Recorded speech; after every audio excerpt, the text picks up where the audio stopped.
When it comes to keeping long-term tenants, the trick is keeping those tenants happy and taking a view of your investment as a long-term investment instead of a short-term investment. What I mean by that is we often get stuck in the trap of addressing individual issues as standalone events. For example, a tenant calls in and says that their front door doesn't work as smoothly as they want it to. From a short-term perspective, that's not a necessity. We're not legally required to get the door fixed.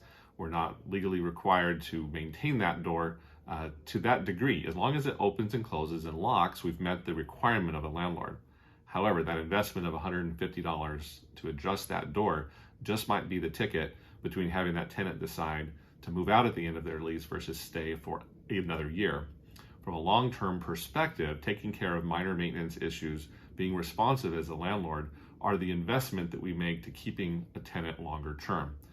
An average tenant turnover is going to cost you a period of time of vacancy, leasing fees, cleanup costs between tenants.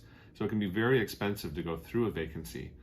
Put that in perspective to the $150 that might be necessary to get that door fixed, even if it's 2 or 3 or 4 of those kinds of maintenance requests throughout a year.